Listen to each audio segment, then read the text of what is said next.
So indeed, we're interested to hear what you think might be the ambitions, how each of the members can contribute, and if there are requests in terms of support, what sort of support from other members, from the Secretariat would make sense. I guess I'm looking for a balance. I mean, almost if each person who takes the microphone could say a little bit about what that group could contribute, but also what support might be needed in order to make that contribution successful. Now, I just want to start with the issue of media, because Keridwen touched on that. And I know there's a general sense that if we could harness the energy of the media more thoroughly, then we're going to do a lot more in terms of reaching our goals and raising the priority for sanitation and water for all. So, in fact, first I'm just going to call on Paul Dyatt from WaterAid, just to say a little bit, because his real area is media, to say a little bit more about what he thinks SWA could achieve in this area, what makes sense, what we could do quite quickly. Just a couple of sort of general points. First of all, on media strategy, as on any other communication strategy, it all starts from being clear on what your objectives are, what your message is, and who you're talking to. Until you know that, all the tactical stuff is irrelevant. So we need to be clear, and all this comes from the corporate objectives of SWA as an organisation. So once we're clear on where the SWA as a partnership and as an organisation is going, then you can be clear on what you want to say. And from that, we can then build the communications objectives. And then the media objectives follow on from that. And it really is, with a few sort of extra points, when you're talking about the messages, you need to keep them simple. About the depth of message you're looking at is basically WASH is important and the SWA is important, and then a bit more detail, but not too much. And you've really got to be clear who you're talking to and what you're saying to them. Just a couple of sort of issues on the media aspect of it. One is about the SWA brand. Are we talking, communicating SWA? Are we promoting SWA as an organisation, or are we promoting the issue with any mentions of SWA almost being incidental? So, for instance, when the partners are communicating, are they communicating as part of the SWA, or are they promoting their message and just using the SWA as common resource or provider of materials or an extra way of supporting what you're doing? Secondly, on developing our media strategy, really, as you've seen from the size of the comparative marketing budgets of Nestle and the SWA, this is not something that will be delivered by the SWA as an organisation. It's going to be delivered by the partners. And the role of the SWA, Secretariat, Steering Group, Communications Group, what have you, is going to be coordination or provision of some central materials or sharing best practice, or sort of offering up ideas that the partners will then pick up. And I'll come up to that in a minute. As an example of how sort of WaterAid operates, which is itself an alliance, as you may know, of 4 independent organisations and a number of country programmes. But before I do that, one other point as well to make is on media engagement, is to remember that media engagement itself has a limited capacity, limited impact. You can help promote simple messages to a wide audience. That's why it's called broadcasting on TV. You're not going to get the detail of the SWA as an international partnership or concepts about the international processes widely distributed through the media. What you are going to do is get big, impactful messages about the impact of WASH on people, the impact on the economy, and so on. So just an example of operating as a partnership, and perhaps this is the sort of thing that the SWA Communications Group could offer. An example I was asked to give about WaterAid is how we are going to be communicating about World Toilet Day, which happens next Monday. And it started off with WaterAid International, all the different member countries and the country programs coming together to take a view on what they will be talking about at World Toilet Day and who, and adopting just some sort of common topics and some common ideas. But importantly, being able to adapt those so that not every country has gone the same way. So we've agreed some common materials, we've produced some common documentation. Some countries have done their own versions of that based on the common materials because they know what works best in their market. So, for instance, the common theme that was chosen was the impact on women, in particular, of lack of wash services. And Australia and Sweden have produced some very strong work on the effects of violence and fear of violence against women as a result. The UK has produced something broadly similar, but many of the country programs have decided that the most important message they want to take is about the need for better financing for sanitation. And they'll use stories about the impact on women to make that argument, but that they've adapted it to their own purposes. And so what the WaterAid internationally has done has been like the Secretariat, but actually I think it's a slightly larger budget. Not a lot, but in that we've produced some common materials and we've shared ideas around people and produced a sort of common set of ideas for people to use and some central resources that people can choose to use but tailor to their own purposes. Common resources that you can tailor to your own use. I think that's the sort of model that many of us are used to in partnerships, and it's one that works. I'm going to ask Emmanuel just to make a comment. He's with WSA, an important partner for SWA, so important that we've got the same letters. I'm interested in how you feel that WSA can be part of the communications of sanitation and water for all. One very good example is what I've been doing since yesterday. I have been using the WSA Twitter account to be tweeting all that we are doing here to the whole world. And that is just one example. In December, WSA is also organizing an African high-level forum in Senegal. And on the agenda, we are going to discuss how we are going to monitor SWA commitments as one of the key agenda for that. It's not only SWA commitments anyway, there are other international declarations and so on. But we have been advertising all this, that the forum will be used to monitor the commitments of SWA. That is also another example. So we have a very big network. We are in about 22 countries, and then we are operating in all these countries. So once we define an objective, maybe from the headquarters or from a central point, and then we disseminate to these countries, and they also talk to their partners at the local level. That is one other way that we have been and we can also continue to disseminate information from SWA. So in a nutshell, I want to just implore, as Paul just said, that it is our partnership. The Secretariat is just a small unit. They can give us a direction, they can give us the materials, they can give us some messages. But then we, feeling as partners, we have to then take these messages and extend it to our own local and other partners at the global level. So, in a nutshell, I think that's what I want to say. Thank you.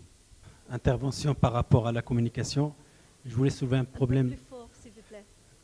À travers cette intervention par rapport à la communication, en fait, je voudrais soulever un problème beaucoup plus général.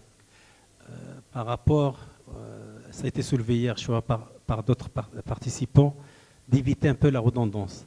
Je me demande par rapport à ce thème communication, rien qu'au niveau des Nations Unies, vous avez, moi je le sais parce qu'on a participé également, vous avez l'UN Water Programme, Decade Programme on Advocacy and Communication. C'est exactement le même programme, les mêmes préoccupations par rapport à comment faire de l'advocacy auprès des gouvernements, comment communiquer pour mettre sur le top de l'agenda. Donc est-ce qu'il n'y a pas lieu de coordonner et de profiter de l'existence de ce programme et des financements qui sont déjà là pour ce programme pour justement, ce qui est intéressant n'est pas de promouvoir SWA, enfin, la Sanitation and Water for All comme organisation, puisque c'est une plateforme d'échange et on n'a pas à mettre en place une nouvelle marque au niveau mais c'est surtout de véhiculer des messages, si j'ai bien compris. Donc il faut utiliser plutôt les canaux existants. Là, je parle uniquement par rapport aux Nations Unies. Et là, effectivement, il y a d'autres canaux peut-être à utiliser. Ça va être l'exercice difficile au niveau du secrétariat de trouver les partenaires qui peuvent travailler sur ce domaine et ne pas créer encore une couche au niveau des Nations Unies pour faire véhiculer les mêmes messages. I was thinking about what Almud said yesterday about the South-South learning, and I was thinking about the country process discussion earlier. And I was wondering, we're talking a little bit more about communication in terms of dissemination of information, but I'm wondering about an exchange and a learning platform and something that's more about knowledge management, and if there's room in the strategy for that, where we can enrich the conversation about the country process by having like a direct exchange. People could pose questions and solicit the partnership for some immediate response or tools that they might already have, and sort of facilitate that one-on-one communication. If we all committed maybe to engage in this for half an hour a week, I think there would be such a rich flow of information and tools among the partnership. Is that part of communication strategy? When we talk communications and advocacy, we're talking very broadly. So some of the aspects have been raised about communicating to the outside world, about the importance of the issue that we're working on, the importance of WASH, and also the work that SWA is doing, that sort of external advocacy, if you like. And now you're bringing in another aspect which is equally part of communications, which is the internal communications, with a particular focus on the learning and exchange of learning. Yes, that's part of the broader picture. J'avais deux choses. La première des choses, c'est ce que celle qui vient de parler juste avant moi vient de dire. On a tellement parlé de l'Ouganda ici que moi j'aimerais découvrir l'expérience de l'Ouganda. Est-ce que avec la plateforme SWA, je peux avoir une petite bourse pour découvrir l'Ouganda et l'expérience de l'Ouganda? Bon, donc ça pour moi c'est une forme de communication aussi. L'autre chose c'est un peu comme le Forum mondial de l'eau, 2 mois à l'avance. Il y a tout un battage médiatique qui s'organise dans les pays. Est-ce qu'on peut prendre exemple sur ça? Et donc, avant la tenue des réunions, des high-level meetings, faire en sorte que la communication soit renforcée au niveau pays. Ce qui, en tout cas, tout ce qu'on aurait fait en matière de consultation des acteurs pays, ça soit relayé par la presse locale, la presse nationale. Est-ce que c'est possible de réfléchir dans ce sens-là et de mettre un petit financement par pays pour ça? Merci. As far as this the, formal communication channel is concerned, it's okay between the partners and between the government. But looks at the national level and even at the sub-national level, we need to introduce some informal channels. And I think the corporate sector and consumer sector, they are very much ahead. They are using some animation, some cartoons, some pictures, some postcards, and all these things. Because message may not be a very interest for some segment of the societies. Well, they need some innovative thinking, innovative things, like in the form of some things. So we can think and include all these in our communication strategies, formal and informal channels. Yeah, I'd be interested in your thoughts, Amanda, in fact, anyone on the communications team, reflecting on, for example, the HLM, where we really had something to say. We had all the machinery there, but I sensed that there was not really a common agreement amongst the very effective machines we had there on how to agree on the message. And that lost us some time.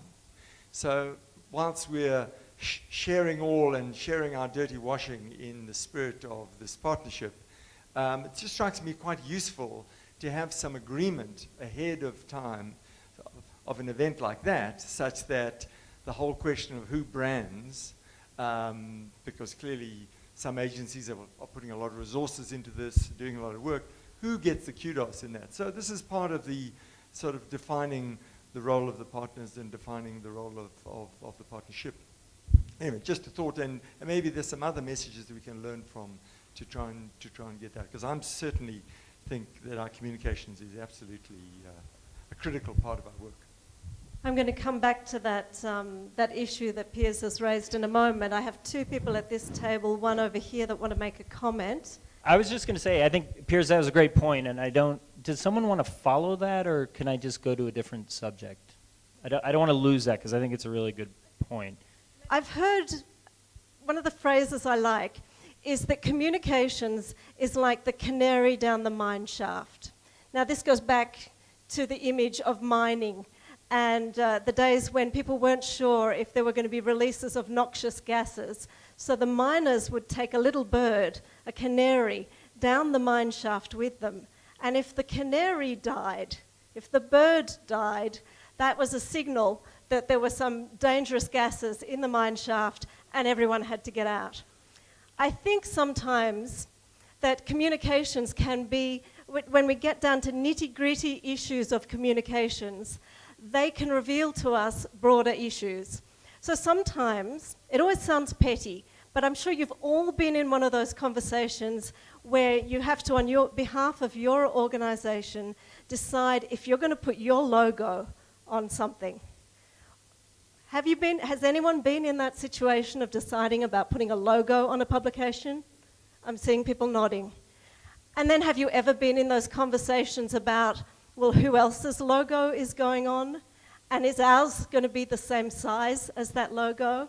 And if their logo is going on the front cover, then our logo has to go on the front cover, not on the back cover. I think that that's often a communications thing, whether you use the logo, where the logo goes, how big it is. But it's a signal of a much broader issue to do with what's the nature of the partnership, what's the nature of the agreement that you've had with the other groups that are writing this book, what's the nature of your role and how you want to position yourself in this. So I talked about the logo on a publication. I think it's the same with press releases. Who's going to sign off on a press release? Who's going to issue a press release? Who gets the final say in whether we do a press release or not a press release? And this is really challenging in a partnership because there's no right or wrong answer. Do you put out a press release on behalf of Sanitation and Water for All? Or do all the partners put out their own press releases?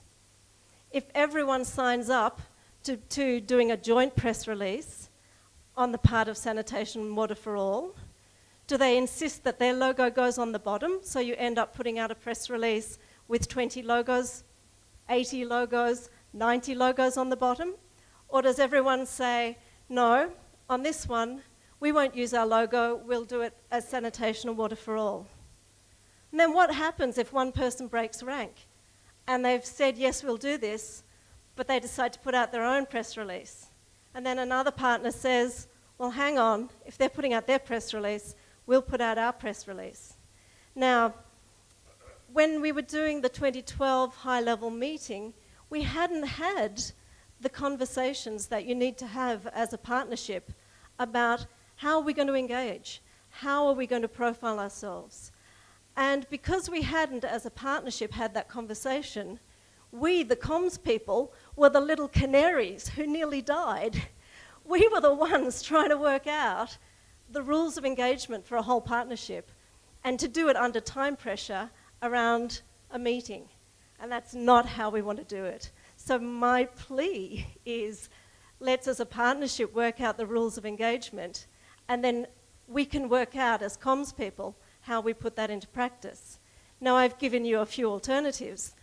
It goes out with the one logo, it goes out with a one logo overarching and 90 individual logos, or we all just do our own thing. There are pros and cons to all of them. You could say that if we all do our own thing, and if 90 people, 90 different organizations or countries, organizations put out press releases about this one meeting, then you're getting this whole flood of, convergence of attention to it. You could say that that's an advantage, but we as a group need to decide. I've put forward a few options. If anyone has a response to that, let's just talk about this issue a little before we go back to Ned's comment.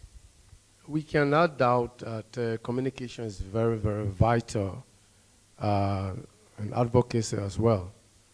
If there are blockages in terms of action on the part of our leaders or in terms of no action, it can be contributed to probably the lack of communication or the wrong communication. Now, at the level of many of our countries, we've tried to set up some means of communication. For example, I can speak of where we have a WASH portal in Liberia where we upload information. Now, how does that feed into what we're talking about? Because there should be a means by which countries can be able to upload information that they're putting on maybe country level websites. These are things we need to look at.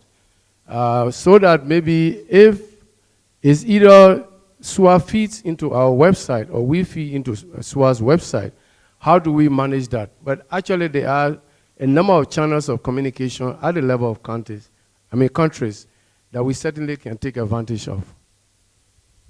Actually, without communication and without the right message, we can't reach our goals. I'm talking because I have been like 5 years or 7 years working in the field of communication, and how you provide the right message for the right person in the right time. We have to be specific, we have to be knowledgeable. The message itself has to be realistic enough. You are working with media, working with public, working with decision makers, and other actors in this field. So how we can really transmit our what we need or what to say to those actors in a moderate way, in a simple way. The other issue within the communication, we have to choose the right maybe language. It's just not, it is not just you are talking to Francophone or Anglophone countries, but there is actually Arabophone countries. For that, maybe I asked the Secretariat, SWA, that we need to share in this campaign and translate the Keep Your Promises campaign toolkit, and it is there on the website in Arabic. Because we need all the world or globally that to know about the issue of WASH and what countries are doing in this side. And by this, I'm just mentioning that communication is very important and to choose the right message by this. Thank you, Aman.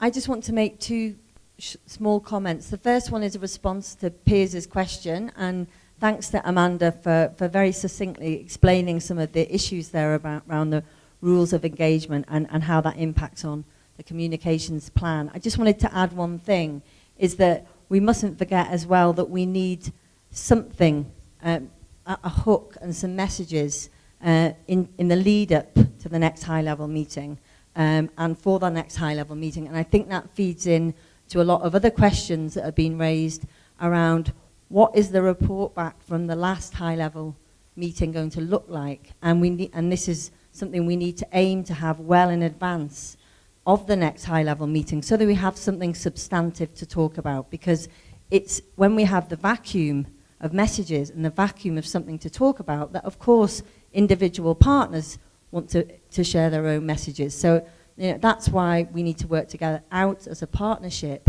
how we're going to get that report, and what is that report going to look like, and when are we going to aim to have that finalized, because then the communications team and group can work together to get those messages out there. So that's one point. And the second one is just a response about linking to the website. We do have the facility on the website to link to all partners' websites. If you didn't know that, then please just email me and I can do that. That's in the short term. In the long term, we've had lots of excellent ideas from you about what the new website can look like, and we'll certainly integrate those ideas in there too. Keradwin's comment about the timeline and products. I mean, again, earlier in the partnership meeting, we heard talk about the need for a work plan and planning for what the partnership is going to do, a work plan for the Secretariat, and then we can mold the communications around that. The presentation started out by saying why WASH is important, and it said it underpins all international development goals and it's critical to economic development. If we left this meeting and went to an ag meeting, they would say that agriculture underpins all international development goals and is critical to economic development. If we went to a health meeting, they would say the same. If we went to an electricity meeting, they would say the same. And they probably throw a lot of facts at you. And that's the way we tend to try to communicate. We basically, even though we won't say it this way, we basically say people don't get it, they're kind of uneducated. We don't want to say that, but that's what we're saying. And so we need to throw facts at them. And I think the evidence is overwhelming that all that does is put us right into the mud with every other issue on the planet. So we talk about World Toilet Day. World Toilet Day is the loudest, noisiest, ineffective day, in my opinion. Water for People, frankly, is doing nothing on that day because it's just noise. It's between World Pneumonia Day and World Wipe Your Nose with a Kleenex Day. It's gotten out of control. So what compels people is stories, is storytelling. It's building a story. It's talking about struggle and how it's overcome. It's not press releases. It's not redesigned websites. It's not that stuff. Those are tools. And it seems to me what the water sector generally lacks is a compelling story that differentiates from everything else, because that's what draws people here. So, last thing real quickly, you put up the stat about Charles Fishman, who showed $20 million goes to marketing for Nestle, and we only have $300,000. I mean, I might tell you to watch Moneyball. It's a movie about a baseball team that doesn't worry about how much money they have. They just decide to do things differently. Or you can look at where the sector's going. You can look at where philanthropy is going. What philanthropy does is it looks at Nestle, and we could decide whether it's Nestle or Coke or whatever, looks at Nestle and says, how do I unleash that $20 million and the voice of that company for our cause? Because I'm never going to have a $20 million budget, but they do. And how do we coordinate it? How do we build a story? And so what I think is lacking from this conversation on communication is, how do we build a story? How do we compel people? How do we differentiate so that we're not in the mud with every other cause? I agree with you, and I agree about the storytelling. I think our lives are a lot easier when we're at the level of telling stories about the importance of WASH and how it changes people's lives, etc., etc. And I think many of the partners in the group are doing that and doing it very well. As you say, room for improvement. Now, what about communicating about sanitation and water for all? Because we've been talking about the high-level political process. We've been talking about harmonising monitoring. We've been talking about country processes and strengthening processes. Now, part of our challenge, not the whole challenge, but part of our challenge is to tell those stories. It's to a quite select audience. The person in the street doesn't need those stories, but there are people outside this room that need those stories. Do you have suggestions about telling those? The Liberia story is a great story. It's a great story of a country that is fragile, that's had a ton of problems, that has dealt with conflict, that's in trouble, blah, blah, blah, blah, blah, and how the water sector has decided to solve this problem, how they've decided to take seriously what are the problems we have, where are the challenges in terms of technology, in terms of finance, in terms of allocating resources and all that kind of stuff. How are we going to build this thing? And we've got an absolutely incredible president who's really behind this, and we got a bunch of organizations who are coordinating together, and look at what the potential of this is. Can you imagine what we can do in Togo? Could you imagine what we could do in Sierra Leone? Could you imagine what we could do? That's compelling. That's where you start to build a story, and then you can start to say, this is what the partners of SWA are doing. This is why the high-level meeting that we were just hearing about, the next one is so important, so let's tell the story of Liberia. It's a positive story of change. And externally, we need to be able to tell a good story. But it also concerns me that we still have no clarity internally. And so if we can't communicate internally what this partnership is about and have everyone clearly know why they're sitting here and what, as partners, we're doing, that's not a story. And so it still concerns me that we don't have clarity of message amongst ourselves of what we want to achieve. So there's two things, and I'm not disagreeing with the external communications and maybe how we reach, and Sikora was just saying that the Minister of Finance from Nigeria at the high-level meeting told her story, and it was extremely compelling, and whether, no doubt she knew her story before, but she's gone back and and I think others influenced by that story to maybe do something, and it can impact ultimately decision making. But if we don't know what we're doing and have clarity of message amongst ourselves, it'll be very difficult to have the cohesion to be able to take that story to a wide scale. Why do we absolutely need perfect clarity on the partnership? Because I think these things work because they mean different things to different people, and especially, you know, when one is working at the global level, at least you need to accommodate that in terms of flexibility. But anyway, but I know where you're coming from. So, but I had another comment to make, and that was, you know, we have been doing a lot of soul searching when it comes to monitoring. And we've been talking about global level monitoring and regional level monitoring and country level monitoring.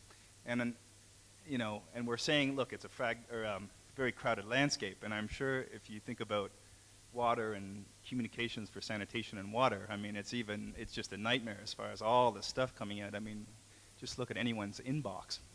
So I think maybe a little bit of thought about, you know, how we want to sort of fit into this landscape at each of those levels, you know, might be something we could think about a little bit more, you know, kind of in depth. Just sort of building on that a little bit, one of the first points I wanted to make is that the message is different for whoever is sitting across the table from you.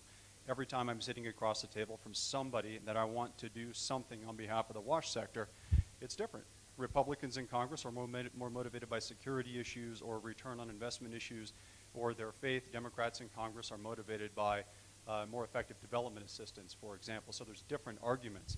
With respect to the key audience, I think, of SWA, finance ministers. What are finance ministers motivated by? They don't care about dead babies. I guess they probably do. But their job isn't to care about dead babies. Their job is to grow their economies. So then I'd point you to 3 documents.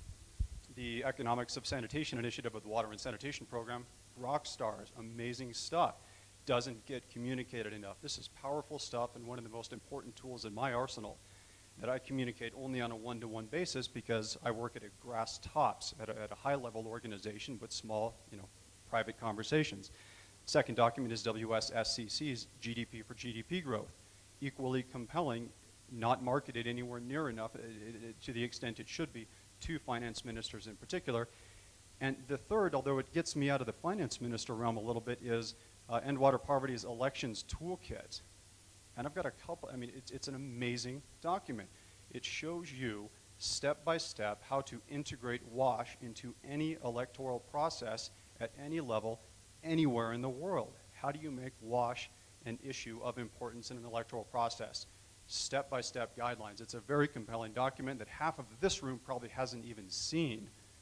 And it's not in any local languages. It needs to be in local languages. It needs to be in street theater. It needs to be translated, interpreted, used, and financial and technical assistance need to be provided to make sure that this document is made available. So in closing, many of you probably have worked with Pascal Mokumbi, the former Prime Minister of Mozambique. He said, when I asked him what made it possible for you as Prime Minister to prioritize water and sanitation during your tenure as Prime Minister, he basically said what Ned said. He said, I have to hear about it from my own people, and I have to understand that it is solvable. And most importantly, I as Prime Minister have to understand that it's being solved, and all I have to do is follow my people, is complement their existing activities. And that's the message that I'd like to leave you with. That's what needs to be communicated through SWA. The communication does not have to be about this is a grave problem and there's millions of dead babies. They know that, they get that. What they don't understand is the economic impact of good WASH on their economies. So I wondered if I can hear from some of the countries, some of the people here who might have been involved in the country process in their country before the high-level meeting. Did you talk to the finance minister? How did you talk to them about sanitation and water for all, and what worked? Is there anyone here that was talking to their Minister of Finance before April? I had a chance to be with the Minister of Finance, who was supposed to be accompanied by my Minister of Water, Resources and Irrigation, and he was the one leading the delegation to Washington. But as a new country that is coming up, he was engaged to the registration with IMF. But he had the message on water, sanitation and water for all. And afterwards, when we came back and we had some challenging issues on financing some of the projects on water, sanitation and water, he had a very supportive stance to our claim in front of donors, in front of the other line ministries that are thirsty for resources, as our country is facing some financial. So that support, it didn't come from somewhere. It came because he was well aware of what is sanitation and water for all. So talking to the decision makers and making the message very clear to them, it helps. So I believe if we are taking the message clearly to the decision makers, wherever they are, the response will be likely positive. I think what worked for us was we worked through EWP, and then we had designed a letter to the Minister of Finance. And then prior to April 20, through the, as we got closer to the World Water Day in March, again working through the End Water Poverty, we organized what we called the World Walks for Water. And through that process, we invited the Minister of Finance and also the sector minister in charge of water and sanitation to, we came up with various messages, and we had a long walk, and then we brought together the media and all the technocrats and everybody else in the sector, and then we're able to get these messages across. And then the minister accepted and got the messages, and they were able to attend the high-level meeting in Washington. And then after that, I think commitments were made, and then we also did a country briefing paper to be able to ensure that the commitment does not only end with the minister and those who are privileged to have it, but at least it becomes into public domain so that everybody becomes aware of the commitment, and then we are able to hold them accountable. In Nigeria, at the time, Ngozi Okonjo-Iweala, she's the Minister for Finance and also the coordinating Minister of the Economy. So she has a very busy schedule. And at that time, she was also competing for the World Bank first person. What we did was we bombarded her with letters, but we made sure that the country group, we had her officers from finance, we had national planning, we had the budget office. These are people that usually are not with us in meetings. We started having meetings with them, and we started explaining to them the economics surrounding having good water and also having good sanitation. And they were quite impressed. And apart from these people, we tried to talk to other ministers who would also reach Ngozi during the Federal Executive Council meeting. Finally, we really got her in, and she agreed to come. And that really improved the sanitation sector and the water supply sector in the activities that followed thereafter. My name is Benjamin from Kenya. What's working for our country is that we are using the 2011 survey, WSP, for sanitation, and we are showing to the people that we are losing 27 billion Kenya shillings because of poor sanitation. And it's really creating a shock. 27 billion lost because of poor sanitation. So that point, that is a turning point. It's triggering. So that is the communication that we are using currently, and we are seeing that it's really creating that impact from the politicians and also the other technocrats. Thank you. I'm interested also in the fact that as soon as I asked about hearing what worked at national level, I've got some hands going up and people wanting to share their stories. I think this is really telling me that one of the things we know we need to do and that we want to do better is document what happens in countries, what SWA is doing to promote the country processes, what countries are doing in that SWA process. So I think we're hearing about the need to tell the stories that Ned was asking for, to see how they've worked. There are a few more. Can I ask you, tell us very quickly what you did, but then tell us, what do you need from the other partners? What do you need from the Secretariat to help you do that even better? Tell us how this will feed into the communication strategy. Oui, merci. Je suis Nabé de la Guinée. Et par rapport à la préparation de la réunion de haut niveau, je crois que j'ai fait ce travail avec l'UNICEF. Nous avons commencé par rencontrer le Premier ministre et qui a été convaincu du fait qu'il fallait qu'une mission gouvernementale se rende à Washington, une mission de haut niveau. Ensuite, les trois autres ministères, le ministère des Finances, le ministre d'État chargé de l'énergie et le ministre de l'Environnement. Mais ce qui est important, c'est que le problème a été posé en conseil interministériel. Ça a été approuvé par tous les ministres, puis c'est passé au niveau du conseil des ministres. À l'issue de cet événement, le président de la République a décidé d'investir plus de 35 milliards de francs guinéens dans le secteur de l'eau et de l'assainissement, à l'occasion de la Fête internationale des femmes.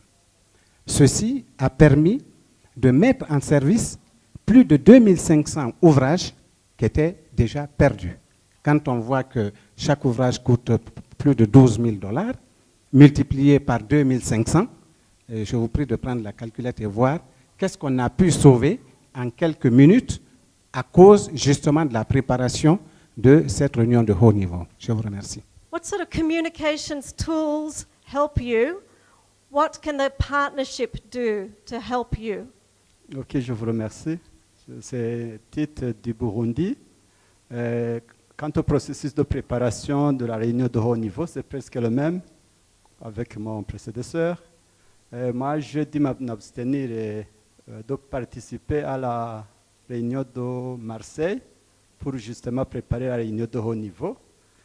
Les engagements que nous avons présentés étaient issus de notre stratégie nationale. On a un document de stratégie qui est, lui, ici, de la politique nationale de l'eau, pour dire que les outils sont là, puisque dans la stratégie, nous avons même un cadre de financement.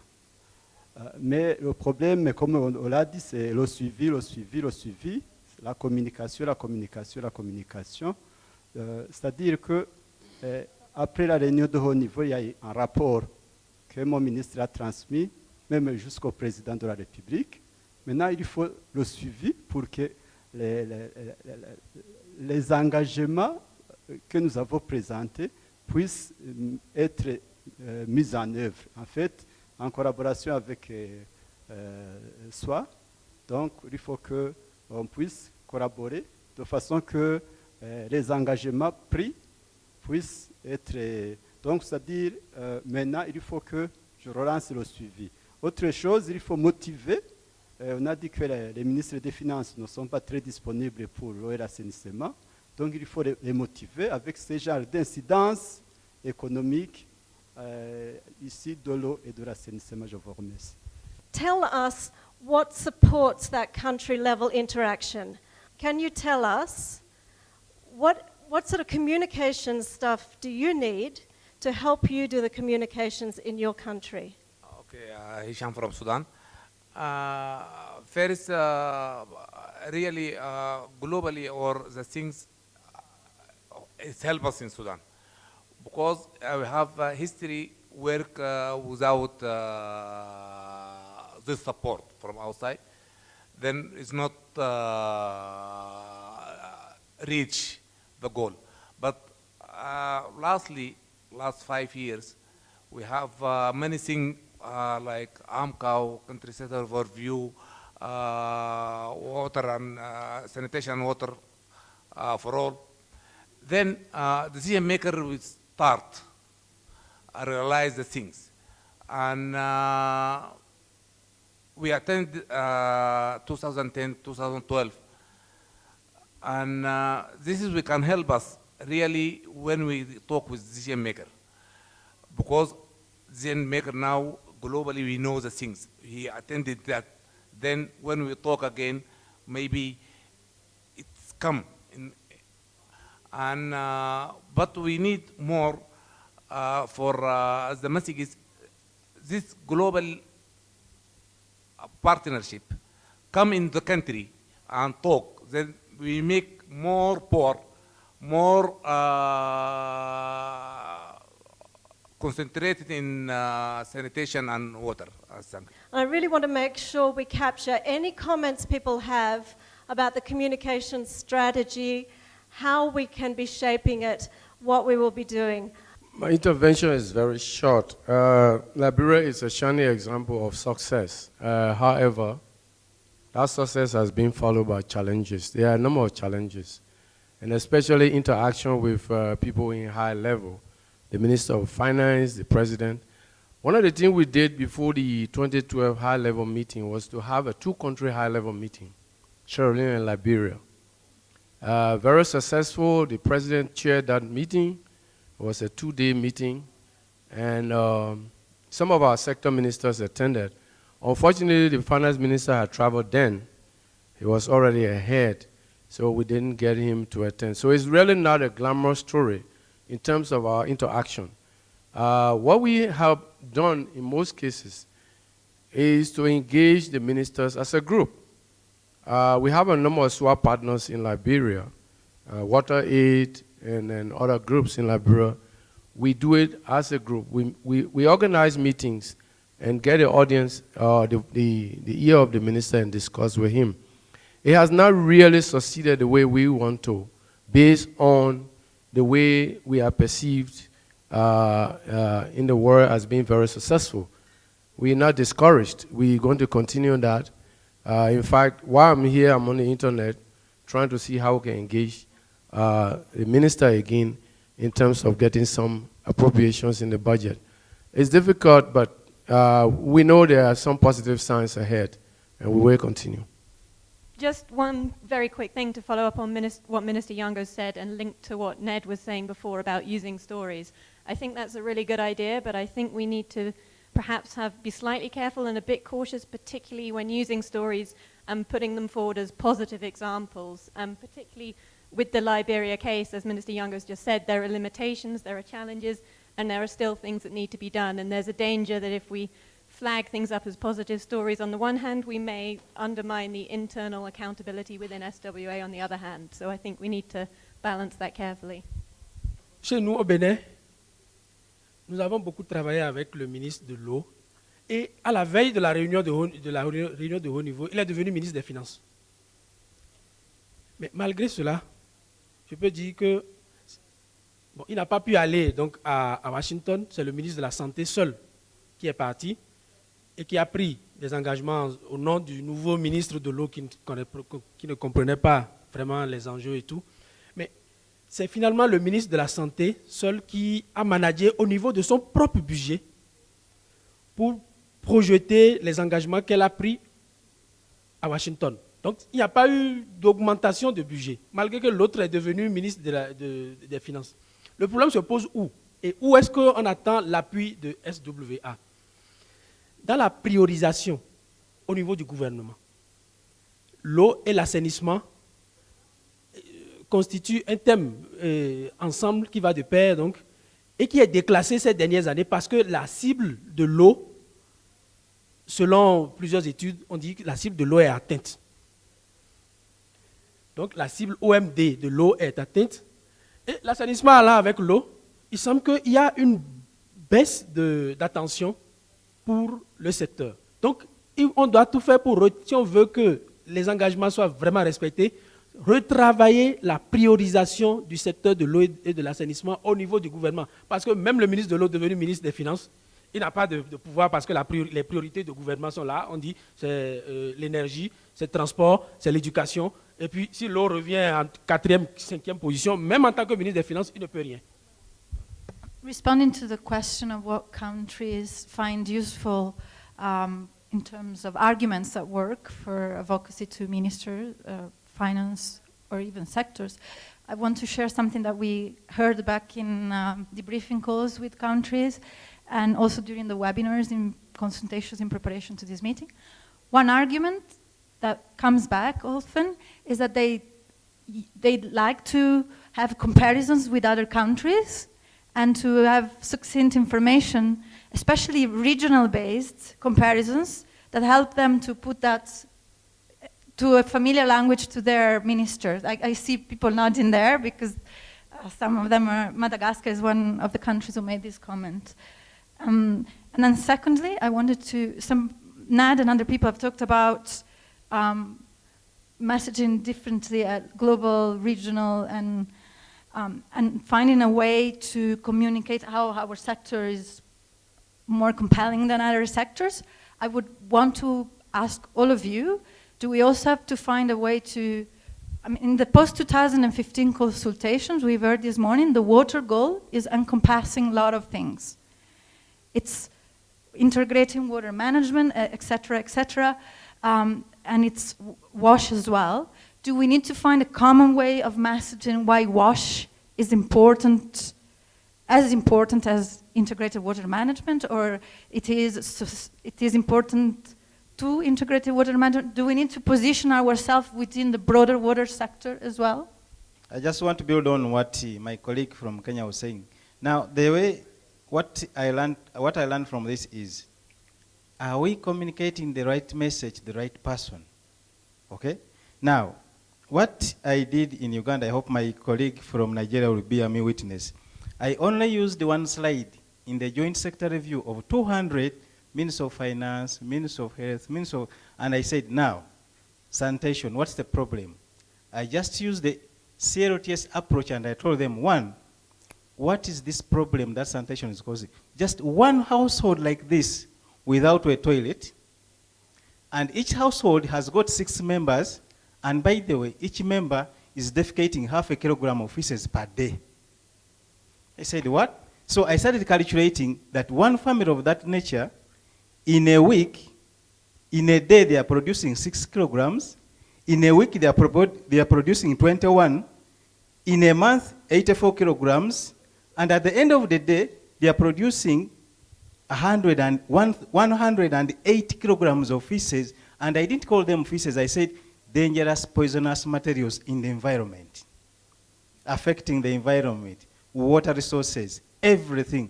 Then everybody was saying, what? So I continued, I said, now, if we have only 20 homes in a village which don't have a toilet, we are producing 20,160 kilograms of poisonous material in the environment.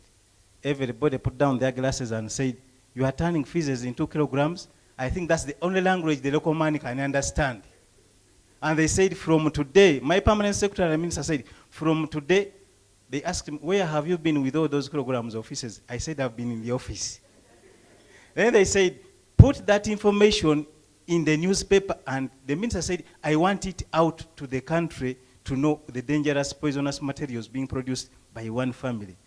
Next, you domesticate and change that information into the local languages and give it out to the leaders to tell their people the material they are doing. And from today, the communication has been decentralized and everybody is getting that effect by that right information, which is easily understood by the local person that I am producing 20,000 kilograms of feces affecting everybody in my neighbors. Thank you very much. We came here to talk about communication strategy. We're human beings, so we tell stories, and we've told stories to each other. We've told stories about what we think doesn't work and what we're dissatisfied with and where we want more attention. And we've also told stories about what we did in our country that worked, or what we've done in our organization that worked, or the exact words that we used that made people laugh and also made people think about things. I believe that we've actually talked about strategy, because we've talked about all the principles of good communication. We've talked about storytelling, we've talked about honesty, we've talked about putting things in perspective, we've talked about targeting and tailoring our message to particular audiences. And I think that as a partnership, as a communications group, we can extract out all those messages and things that you've told us about what works, what doesn't work.